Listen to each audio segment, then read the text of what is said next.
My word is guerrilla. That's spelt Guerrilla, pronounced in Spanish guerrilla. We know the word guerrilla normally for the person who fights a guerrilla war. In fact, the original word meant small war, guerrilla, little war.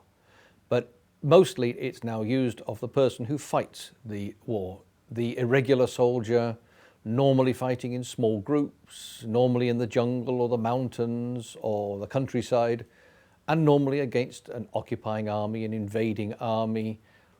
It's some sort of resistance. Guerrilla war is very much about the tactics of hit and run, the tactics of hide, come out at the enemy quickly, hit them, and then go away again, move fast, so mobility is important, and hitting an army, hitting a larger army.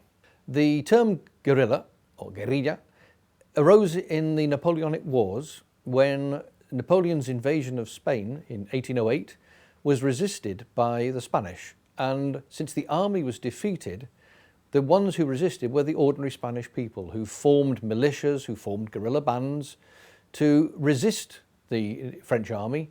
Some were organized, some were just simply effectively little bands of almost bandits, but fighting for a cause. And that's another thing by and large that identifies a guerrilla. A guerrilla tends to fight for a cause rather than, say, to make money, rather than to rob. Probably the most famous guerrilla that we know of and that you will have heard of is Guevara, Che Guevara. Full name Ernesto Guevara. Che is simply a nickname which was given to him simply because a lot of Argentinians use the term Che just simply to mean mate or bloke.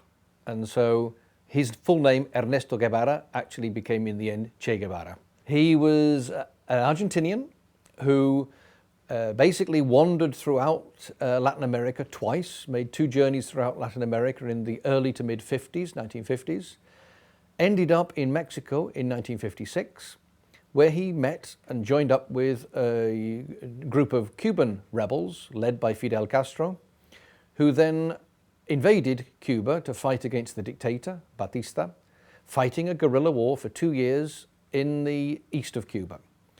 And that was where the term really became common parlance. It really became very much in use, not least because that war was successful. It did overthrow the regime, and it was actually a rebel army that marched into Havana on the 1st of January 1959. And they looked like guerrillas. They looked disheveled, they looked bearded, they were unkempt, some had uniforms, some didn't. It was very much what you would expect of a guerrilla army.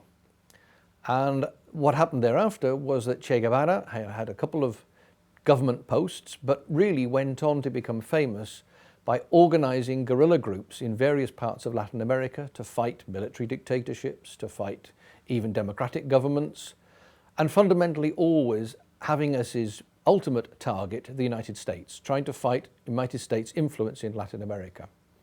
And indeed, in 1967, he was killed in such a guerrilla war in Bolivia, where he was surrounded completely and eventually executed. It's interesting, well, the picture was taken in 1960, quite by accident, by a famous Cuban photographer called Corda, who took a photograph from below of him standing behind the speakers on a platform, a particular speech, a particular meeting to condemn American opposition to the Cuban Revolution. And that picture just lay there quiet, dormant, until after 1967, when his death made a martyr of him. And he then produced that picture, and it seemed to encapsulate the image of Che Guevara, the guerrilla hero, fallen in battle and fighting for the liberation of Latin America. And it particularly powerful, of course, because he's looking off into the distance. In practice, that's exactly what he was doing at the time, looking at the back of the crowd. But it came to mean much more than that, and has been used as a symbol of guerrilla warfare ever since.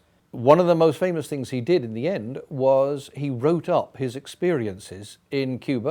In 1960, he created a manual, a book called Guerrilla Warfare, Guerra de Guerrillas, which effectively became a textbook for guerrilla groups and would-be guerrillas in Latin America. Well, it wasn't very successful as a book. It sold a lot, but it didn't actually overthrow any governments.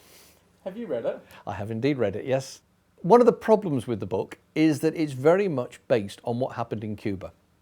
And what happened in Cuba was unique. It wasn't likely to be repeated anywhere.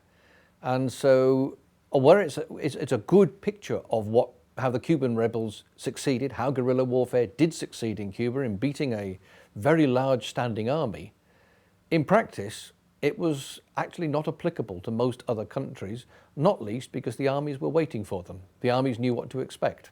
The word guerrilla certainly was a very positive word in the 1960s, 1970s, because it tended to mean, like the Spanish or the Spanish Republican or the Cuban rebels, someone fighting heroically against an oppressive force. So it tended to be positive.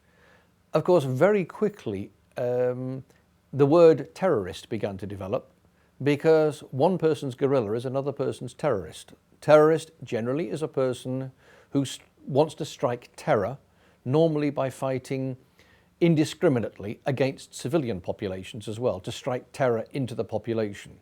Guerrillas, by and large, didn't aim to do that. They aimed to attack military targets, police targets.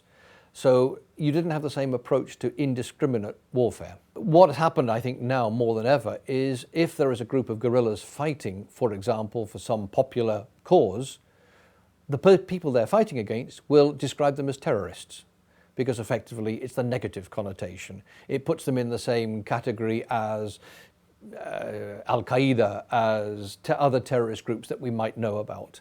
So, for example, Irish Republicans in the 1960s were often called themselves guerrillas. By the British, of course, from the 1970s onwards, they were called terrorists. So it's a very good example of the change in tone depending on which side of the fence you were.